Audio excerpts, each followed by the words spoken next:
Good afternoon, everyone. We're coming on the air with breaking news, and it is another shooting incident, this time in Colorado at a STEM school in the suburb of Highlands Ranch. It's south of Denver. Authorities originally putting out a statement that 2 people had been injured. Now a bit more vague about that number. There's the live picture from the scene, or recent pictures from the scene. First responders there. We want to hear from Holly Nichols-Kluth, the undersheriff of Douglas County, Colorado, who just held a media briefing a few minutes ago.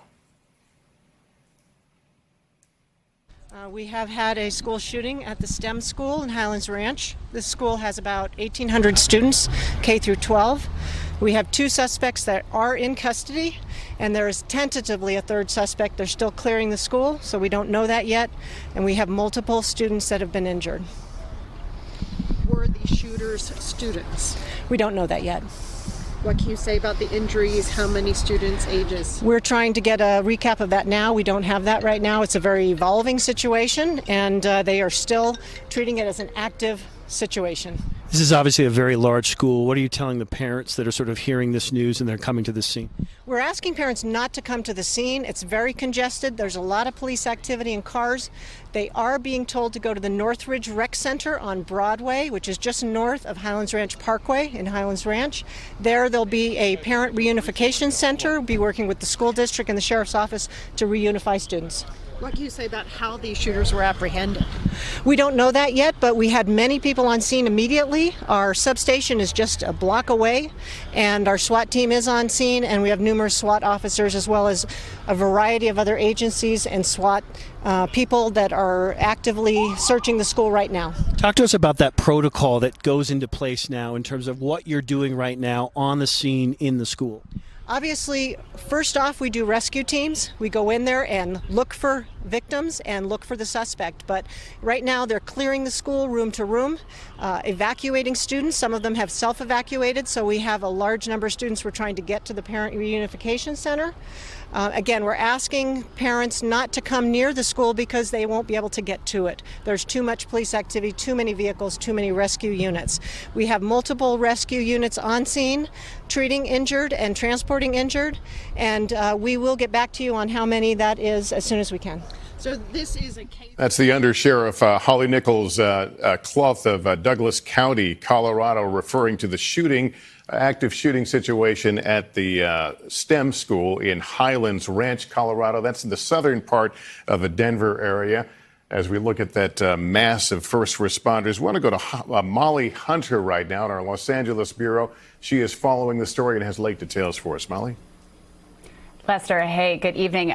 We do know a little bit more of what we just heard. The most interesting thing I thought that we just heard from Holly, that undersheriff, was that they can't confirm whether the suspects were actually students. They did say there were 2 suspects now in custody. They believe there might be a 3rd, and there are SWAT teams right now clearing those buildings. Lester, it's a STEM school, but it's actually 3 different schools together. It's 1,800 students. There's an elementary school, a middle school, and a high school. And we just heard from the sheriff's department they couldn't confirm what part of that school the shootings actually occurred. They did say all the students either self-evacuated or were let out. It's a very scary day for students and for the parents, of course, who don't know whether that shooting happened in the high school, if they have kids in the elementary school. And again, Lester, they were telling parents, do not show up at the scene. It is an active scene. It is an unstable scene. And they've set up a perimeter and given parents a separate address to go meet their kids. And we saw that picture a moment ago, at least 2 life flight or medical helicopters on the ground there near the grounds of that school. It's worth noting that this is all happening just a few weeks after many Colorado, especially Denver area schools, were locking their doors and essentially going on alert for a potential threat from someone. That individual ultimately took her own life. But these schools, obviously in Colorado, rattled by that. And of course, the Columbine shooting occurred just about 10 miles from where what we're watching now is taking place. Let's go to Clint Van Sant right now, a former FBI profiler who helps us often with situations like this. Clint, some things to note. This is near the end of the school year, and it feels like that becomes a more dangerous time. Yeah, there are different times of the year, Lester, that actually does come up. Now, with the facts we have about this shooting so far, this would make number 42 for this calendar year. Since January, 42 different shootings in schools. And as far as mass shootings, this would make for this calendar year 132. You know, these are numbers that unfortunately we as Americans have had to accept. And a lot of this dates back to what you just made reference to, the Columbine shooting with 15 killed and 21 injured. That was just 20 years ago, and 20 years since that we're looking at right now. We have these situations going on. What perhaps makes this one somewhat unusual is the undersheriff suggesting 2 and perhaps 3 subjects. The vast majority of shootings we see are single persons. And again, of course, Columbine was 2. So that is the standard we've seen over the years. But the challenge is now to clear these 3 buildings, to look for perhaps another suspect, any students that are wounded. And Lester, the challenge becomes you go in these schools and you find children that are hiding and they stay hid for hours. They don't know that it's safe to come out again. And of course, their parents are on the outside worried to death. Where is my son or where is my daughter? So there's a lot of challenges going on for the school, the sheriff's office, and the students, teachers, and faculty right now. All right, Clint, thanks. We've shown you a number of looks at the school. It's actually multiple buildings. It's a K through 12 complex there. We don't have an indication exactly where this shooting has occurred, but obviously the entire school right now surrounded by first responders. Let's go back to Molly Hunter right now, who continues to work details from the scene there.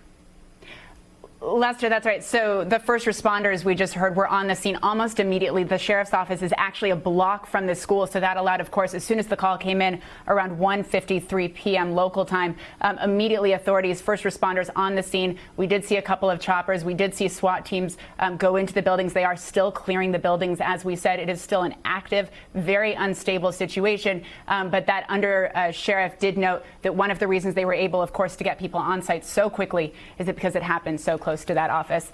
We will get another media briefing, Lester, in about 10 minutes. All right, Molly, thank you for that. Again, if you're just joining us, there has been a school shooting incident in suburban Denver. There are multiple injuries. The story obviously is still unfolding. We'll have the very latest coming up on NBC Nightly News. And as events warrant, we'll certainly come back on the air before that. For now, I'm Lester Holt. Good day, everyone.